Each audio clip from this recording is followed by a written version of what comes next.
The first transfer was on March 14th, 2021. $50,000. Wire transfer. Chase Bank, 10:42 a.m. I remember the exact time because I stood there longer than necessary, staring at the receipt as it printed. Thin paper, warm, with that faint chemical smell banks never quite get rid of. The teller, a young man with perfect teeth and no patience for hesitation, slid it toward me. "Anything else today, sir?" "Yes," I said, folding the receipt carefully. "Let's hope this works." He smiled the way people do when they don't understand what you mean. It did work. For a while. "My name is Walter Green. I'm 73 years old, widowed, and, until recently, I believed that if you gave your child everything, he would at least have the decency to remember where it came from. That belief cost me $300,000. But I'm getting ahead of myself. After Margaret died in January of 2020, the house became louder in its silence. You notice things when there's no one left to share them with. The hum of the refrigerator, the ticking of the wall clock in the hallway. Too loud, too deliberate. Even the floorboard seemed to complain more under my weight. I kept her mug by the sink for 6 months. White porcelain, chipped at the rim.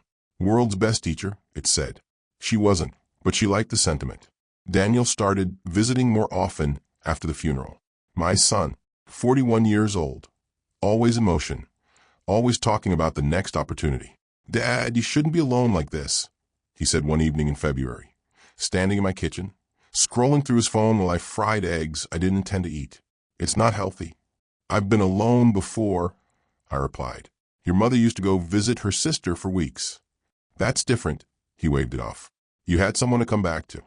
That was the first time I noticed it, the shift in tone. Not concern.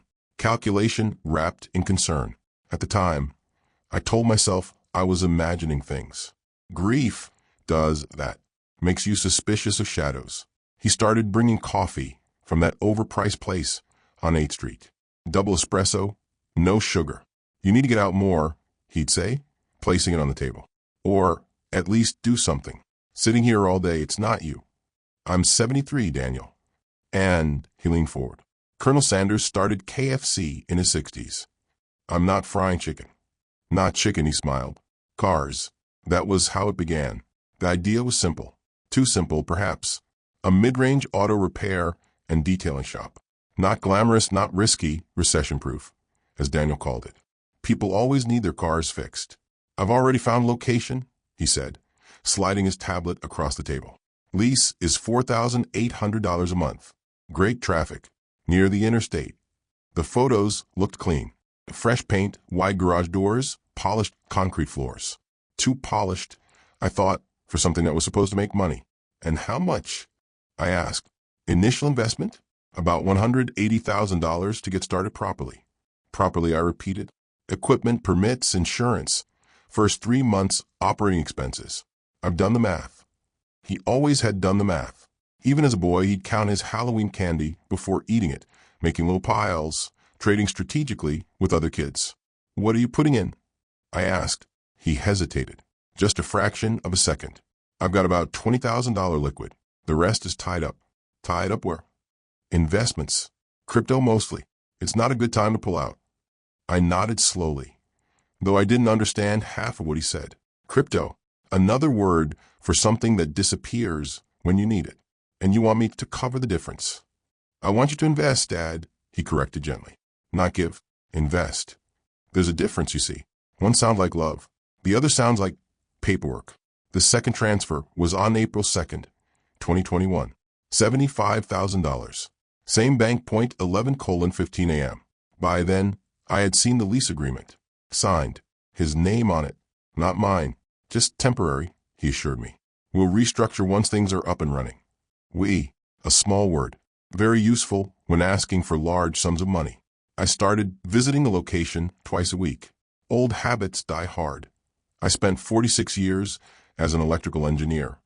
I don't trust anything I haven't looked at myself. The place smelled of fresh paint and solvent. Tools arrived in crates, Snap-on, expensive, unnecessary for startup if you ask me. "Quality matters," Daniel said when I raised an eyebrow at a $12,000 diagnostic system. "Profit matters more. You have to spend money to make money." Another phrase people use when it isn't their money. Still, I paid. Quietly, methodically.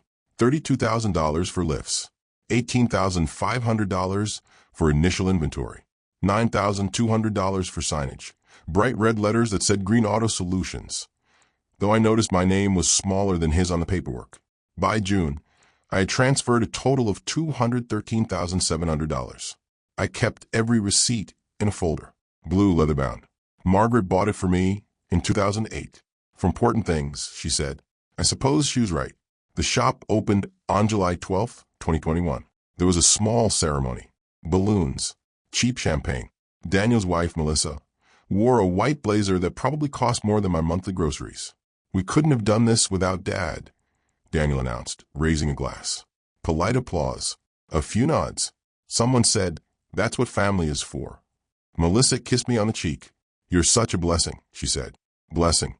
Another useful word. That evening, I went home and reheated leftover soup. Chicken and rice. Too salty. I ate alone at the kitchen table, listening to the hum of the refrigerator and thinking that perhaps, just perhaps, I had done something right. For the first time since Margaret died, the house didn't feel quite as empty. It would take another 8 months and $86,300 more for me to understand exactly how wrong I was. If you believe older voices still matter, support this channel with a like and a subscription. The third transfer was on September 3rd, 2021. $40, 000.9:08 a.m. I remember because the bank had just opened, and I was the first in line. By then, the shop had been running for almost 2 months. Cash flow gap. Daniel said over the phone the night before. His voice was calm. Too calm. "We're doing great on volume, but payments from fleet clients are on net 60 terms. We just need to bridge the gap." Bridge. Gap. Terms. Words designed to make a problem sound temporary. "How much?" I asked. 40 should cover comfortably. Comfortably. I didn't sleep well that night. The ceiling fan clicked every rotation, like a metronome measuring poor decisions. I lay there thinking about Margaret, what she would say, how she would narrow her eyes slightly when something didn't add up. "Walter," she'd say, "people don't usually need just a little more unless something's already wrong." But Margaret wasn't there, and Daniel was. So I got up at 6:30, shaved carefully, burned the toast slightly, habit, and drove to the bank. The shop looked busier when I visited that week. 3 cars in the bays, 1 on the lift. A young mechanic with tattoos along his forearms nodded at me without stopping his work. "See," Daniel said, clapping his hands once as if presenting a finished product. "We're building momentum." Melissa sat at the front desk, typing on a sleek silver laptop. She didn't look up immediately when I walked in. "Morning," I said. "Hi, Walter," she replied, still typing. Invoices. Invoices. Always invoices. I noticed the espresso machine behind her. Stainless steel. Industrial. Definitely not necessary for a repair shop. "That new?" I asked. "Oh," she glanced back, smiling. "Clients love good coffee. It's about the experience." Experience. I walked through the garage slowly, taking it all in. The smell of oil and rubber was familiar, grounding, something I understood. But there were details that didn't sit right. Too many new tools. Too much idle chatter. A delivery van parked outside with the engine running for 15 minutes without anyone unloading it. Efficiency, I muttered to myself. What was that? Daniel asked. Nothing. By October, the numbers started to blur. Daniel would mention revenue, $28,000 one week, $34,000 the next. But expenses always seemed to outpace them. Payrolls higher than expected. Parts cost more than projected. Marketing is an investment phase. Every sentence ended in justification. One afternoon, I asked a simple question. "Can I see the books?" We were standing in the office. Small space. Glass walls. Too transparent to hide anything. And yet somehow, everything felt hidden. Daniel leaned back in his chair, lacing his fingers behind his head. "Of course," he said. Then he didn't move. I waited. "Just not right now. Melissa's organizing everything. It's a bit messy." "I don't mind messy." "It's not about that, Dad." His tone shifted, subtle, but there. "You have to trust the process." Trust. Another word that becomes dangerous when paired with money. The fourth transfer came on November 19th. $46,300. Not a round number. Final push before the holidays. Daniel explained. December's going to be huge. People always fix their cars before travel season. Why $46,300? He hesitated. Outstanding vendor balances. I can send you the breakdown. He never did.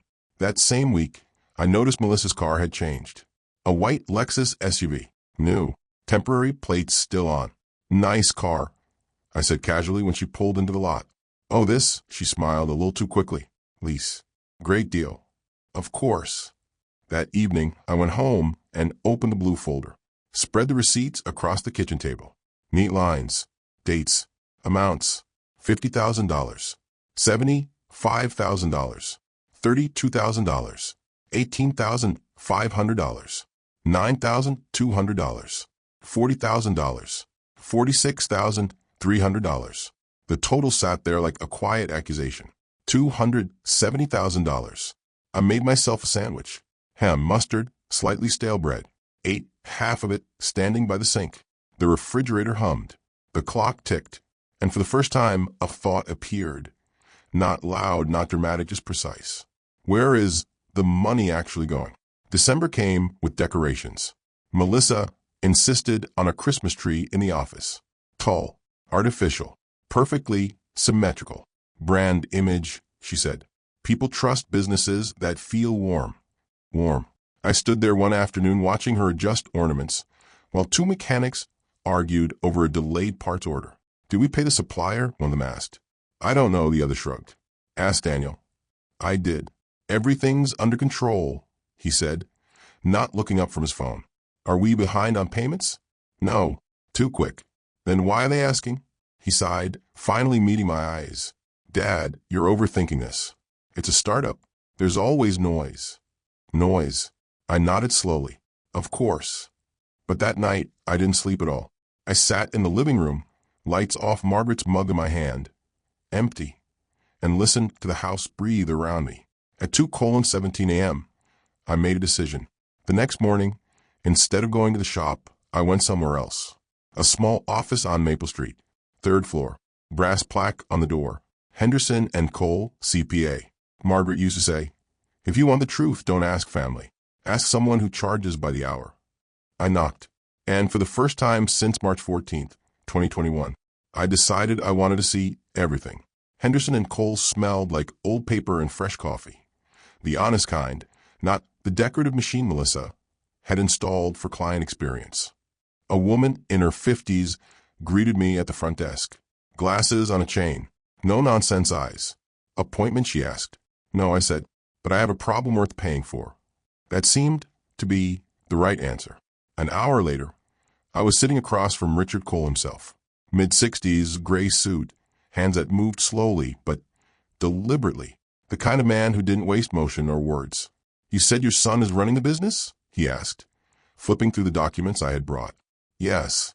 And your name is not on the lease, not on the business registration, not on the primary accounts. That's correct. He nodded once, not surprised. And you've invested, he glanced down, $270,000 so far? Closer to $300 now, I said. There were smaller expenses. Cash mostly. That's unfortunate, he murmured. Unfortunate. Another clean word for something dirty. He leaned back slightly. Mr. Green, I'll be direct. Right now, from a legal standpoint, you are not an owner. You are, at best, an unsecured lender. At worst, you made gifts. Gifts, I repeated. Yes. The words sat there between us, heavy and absurd. I didn't give my son $300,000 as a gift. I understand that, he said calmly. But what matters is what you can prove. He tapped the folder. Do you have a written agreement? Equity shares? Loan documents? Repayment schedule? No. Any emails or messages clearly stating the terms? Nothing formal. He closed the folder gently. Then what you have is a trust-based arrangement. Trust. There it was again. And trust, he added, is not enforceable in court. I left his office at 11:40 a.m. The air outside was cold, sharp enough to make you feel awake, whether you wanted to or not. I stood on the sidewalk for a long moment, watching cars pass. People moving with purpose. Everyone carrying something invisible. I had carried something too. Blindness, perhaps. I didn't go home. Instead, I drove to the shop. It was busier than usual. 5 cars outside. One customer arguing at the front desk. You said it would be ready yesterday. Melissa kept her smile perfectly in place. There were unexpected delays, sir. We're prioritizing your vehicle now. Prioritizing. Delays. Always words. Daniel spotted me and walked over, wiping his hands with a cloth that was too clean to have been used much. Dad, he said, forcing a smile. Didn't expect you today. I had some time, I replied. We stood there for a moment, the noise of the garage filling the space between us. I went to see an accountant this morning, I said. That got his attention. Oh, yes. Henderson and Cole. A flicker. Quick, but there. Why, he asked. I wanted to understand my position. And what did they say? His tone was light, but his eyes weren't. That I don't have one. Silence. A wrench clanged somewhere behind us. Someone laughed too loudly. That's not true, Daniel said finally. You're my partner. On paper? We didn't formalize everything yet, but on paper, Daniel. He exhaled sharply. Dad, why are you doing this? Doing what?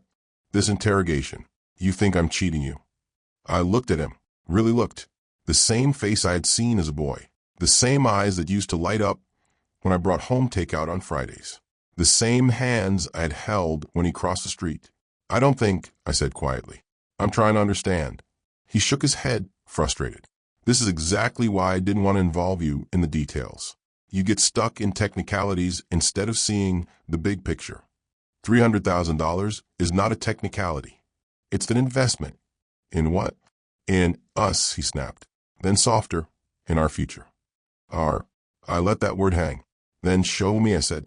The accounts, the contracts, everything. He hesitated. Just long enough. Not today, he said. We're slammed. End of year, you know how it is. I do know how it is, I replied. And I did. I left without another word. Not angry.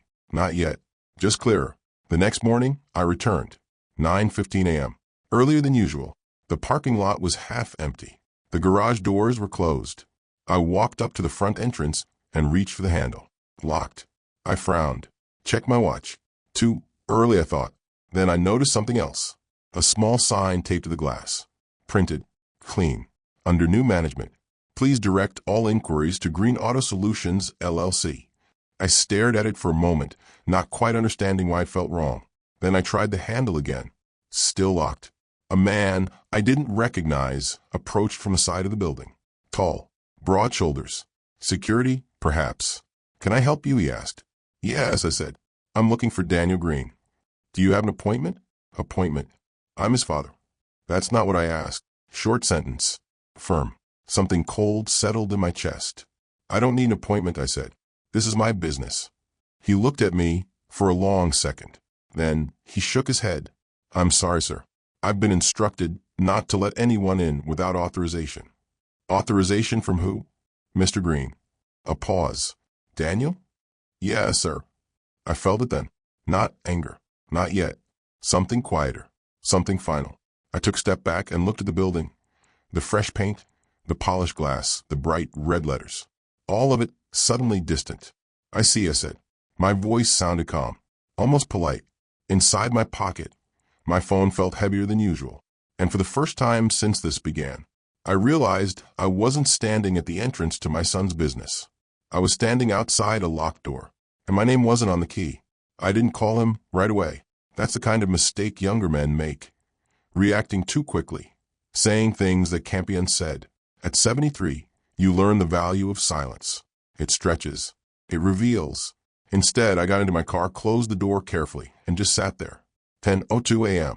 The dashboard clock was slightly fast. It always had been. Margaret used to complain about it. It makes everything feel rushed, she said once, adjusting her watch to match it anyway. Like we're always late for something. We weren't late. Not then. No, I wasn't sure. I drove home without turning on the radio. The house greeted me the same way it always did. Quiet, patient, and different. I hung my coat on the same hook, placed my keys in the same ceramic bowl by the door. Routine is a comfort when everything else shifts. In the kitchen, I filled the kettle, watched the water rise slowly. distort the reflection of the window above the sink. Tea, not coffee. Coffee was for conversations. Tea was for thinking. While I heated, I took out the blue folder, set it on the table, opened it, receipts, transfers, notes in my own handwriting, dates circled, small observations scribbled in margins. Too many tools. Ask about vendor delay.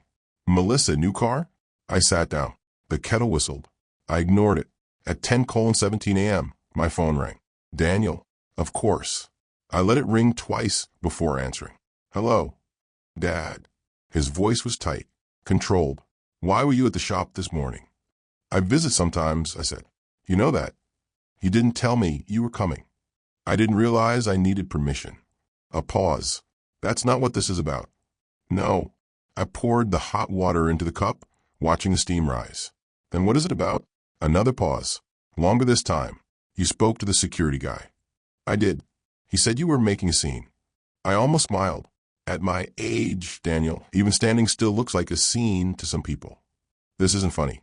No, I agreed. It isn't. Silence stretched between us. Not empty, full. Hip. Finally, he exhaled. Look, Dad, things have changed. Yes, I said. I noticed the locks. It's not like that. Then explain it to me. I sat down at the table. The phone pressed to my ear.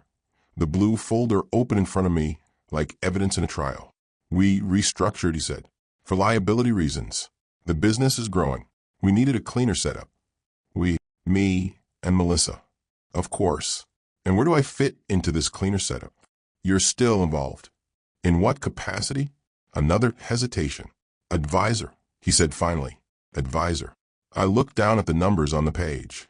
$300,000 worth of advice. I see. Dad, don't make this into something it's not. What is it then? It's business, he snapped. This is how business works. You wouldn't understand. Try me. The words came out sharper than I intended. There was a shift on the other end. A subtle one, like a door closing. You gave that money willingly, he said. Slower now. More deliberate. No one forced you. I invested it. You helped me, he corrected. As my father. There it was. Not investment. Not partnership. Help. I'd like to see the accounts, I said. We've been over this. No, I replied quietly. We haven't. You're not on the accounts, Dad. I'm aware. Then legally. I'm not asking about legalities, I interrupted.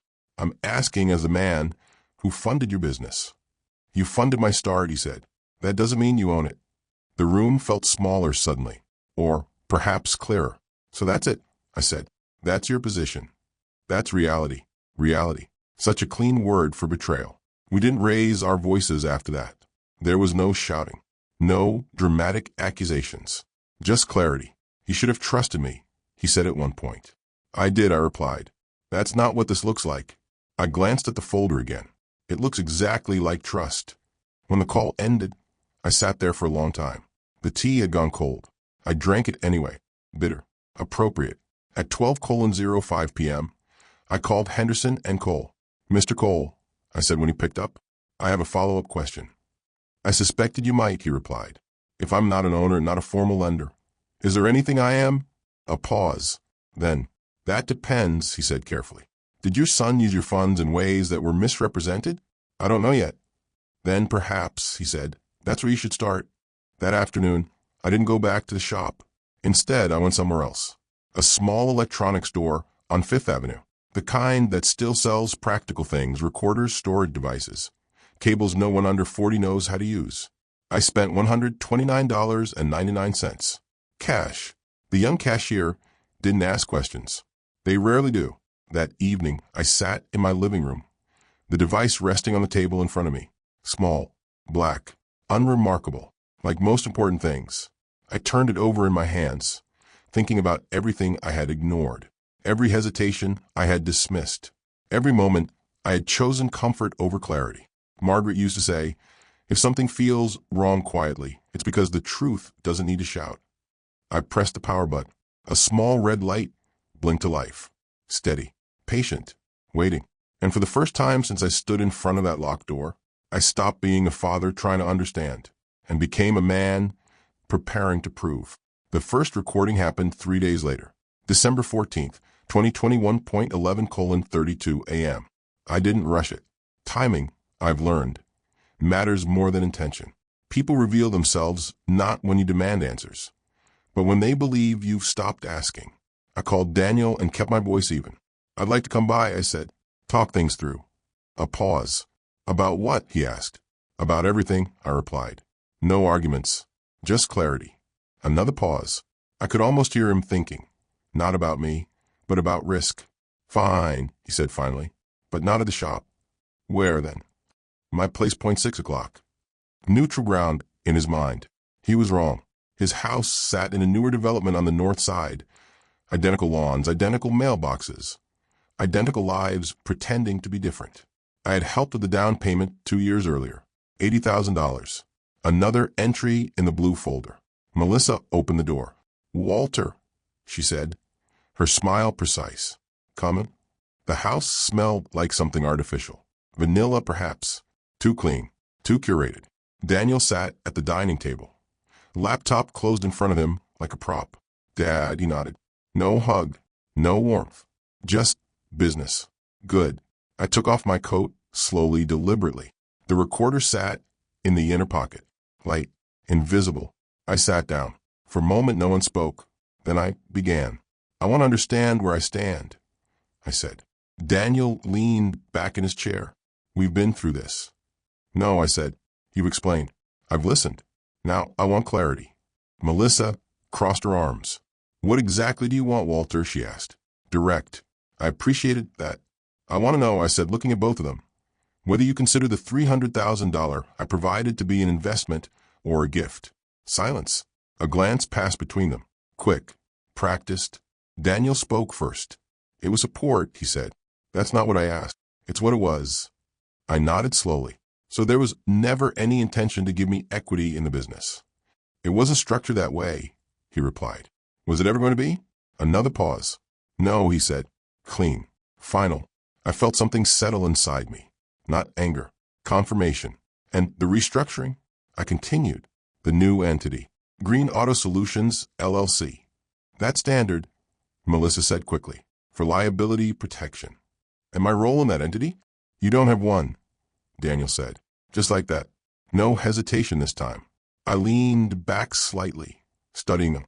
"When you asked for the money," I said, "you used the word investment." "That was conversational," he replied. "Conversational," I repeated. "Yes."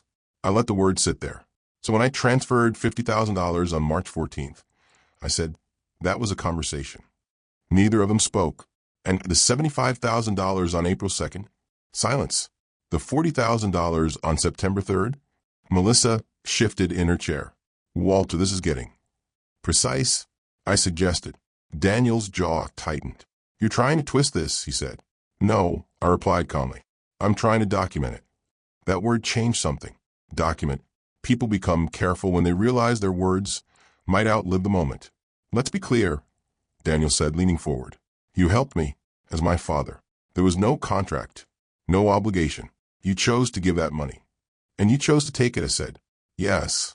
And now you've chosen to exclude me. It's my business." There it was again. Not ours. Not even his and Melissa's. His. I stood up slowly. The chair scraped softly against the hardwood floor. "I think that answers my questions," I said. "That's it?" Melissa asked, surprised. "That's it." Daniel frowned. "You're overreacting." "Am I?" "Yes. This doesn't have to be a problem unless you make it one." I looked at him for a long moment, at the man he had become, or perhaps the man he had always been, now simply uninterrupted. "You're right," I said. That seemed to relax him. "Good," he nodded. "Then we can move forward." Forward. I almost smiled. I put on my coat. The recorder was still running, still listening. "Daniel," I said, pausing at the door. "Yes." "I hope," I said quietly, "that this works out the way you expect." "It will," he replied confidently. Of course, he believed that. People always do, right before they don't. At 6:47 p.m., I sat in my car outside his house. I turned off the engine. The silence settled around me. Then I reached into my coat pocket and took out the recorder. Pressed up, the red light disappeared. In its place, evidence. Clear, unambiguous, patient. The next morning, I returned to Henderson and Cole. Richard listened to the recording without interrupting. No expression, no reaction.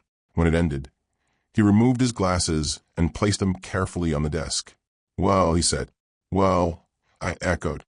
"That," he continued, "changes things." "How?" "You may not have a formal agreement," he said, "but you do have something else now, which is proof of intent, misrepresentation, possibly even fraud, depending on how funds were used." Fraud, a heavier word than unfortunate. "What happens next?" I asked. He leaned forward slightly. "Next," he said, "we stop treating this like a family misunderstanding, a small pause, and start treating it like a case." That afternoon, at 2:15 p.m., a letter was drafted. Formal, precise, unemotional. Demand for full financial disclosure. Notice of potential legal action. Request for immediate accounting of all funds. Total amount listed, $300,000. No rounding, no softening. It was sent at 3:02 p.m. Certified mail. Signature required. I kept the receipt. Of course I did. At 5:48 p.m., my phone rang. "Daniel." I let it ring once, twice. Then I answered. "Dad," he said, his voice no longer calm. "What the hell is this?" I leaned back in my chair, the blue folder open in front of me. For the first time in months, everything inside it made sense. "It's not a conversation anymore," I said quietly. A pause, then very calmly. "It's documentation." He didn't understand at first. That was the interesting part.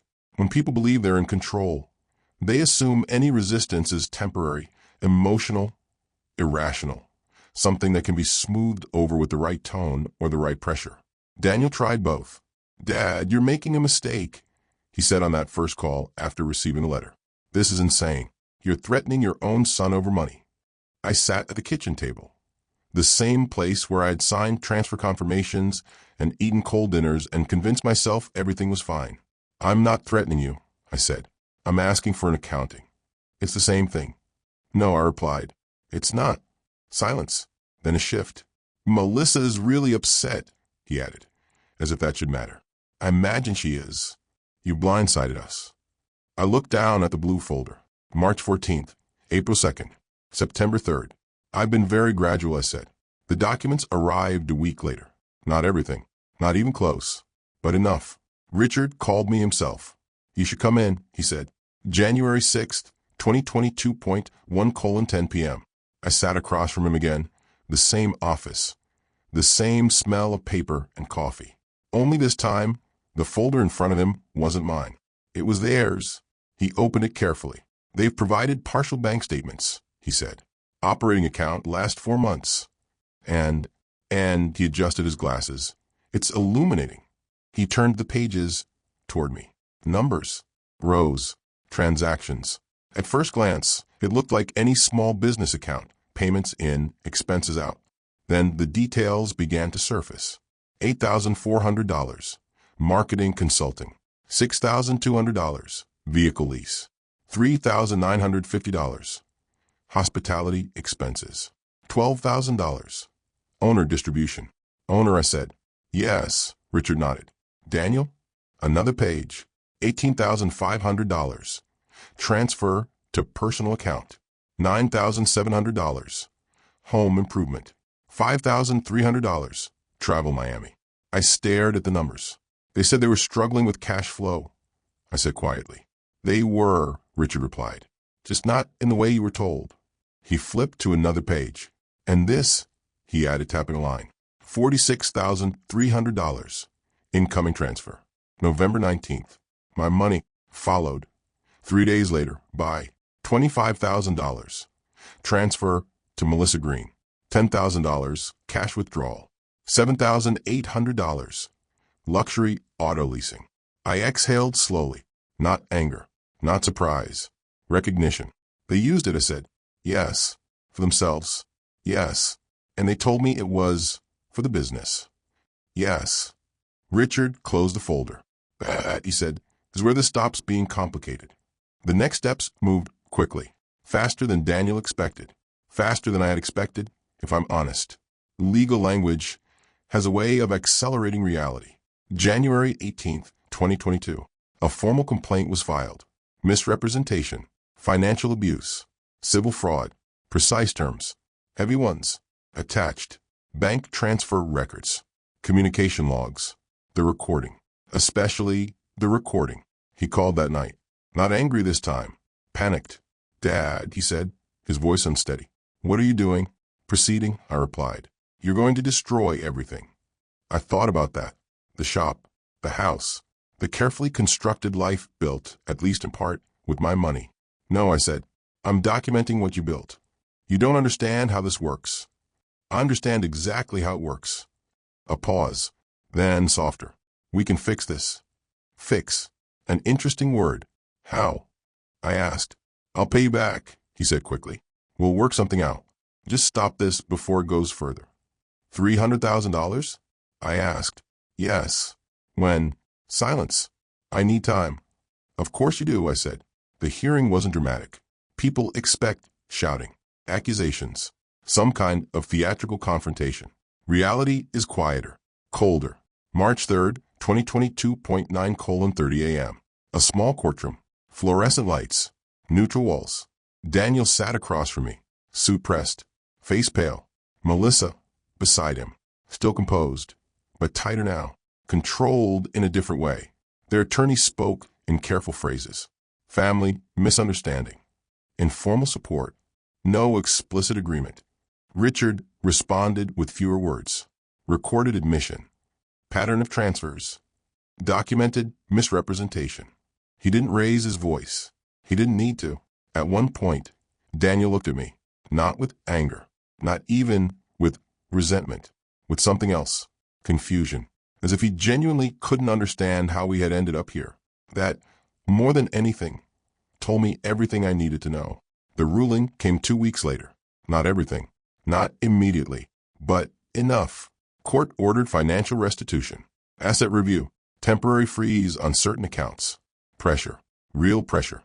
The shop stayed open for a while, but things changed. Suppliers got cautious. Credit tightened. Questions started being asked quietly at first, then less so. Reputation, I've learned, is like glass. It doesn't crack loudly. It weakens until it doesn't hold anymore. I didn't go back there. Not to the shop, not to his house. There was nothing left for me in either place. On April 12th, 2022, a transfer appeared in my account. $50,000. Partial repayment. No message. No explanation. Just a number. I looked at it for a long time. Then I closed the screen. That evening I made tea. Sat at the kitchen table. The house was quiet again. The refrigerator hummed. The clock ticked. Margaret's mug sat by the sink, unchanged. People like to think justice feels like victory. It doesn't. It feels like balance. Cold, measured, exact. I opened the blue folder one last time. Added a new page. April 12, 2022, $50,000 returned. A start. Not forgiveness. Not reconciliation. Just accounting. I closed the folder. Turned off the light. And for the first time since March 14th, 2021, I stopped wondering where the money went. Stories like this happen more often than we think. By the way, where are you watching from? Drop your city or state below. And if you want more stories like this, subscribe to the channel.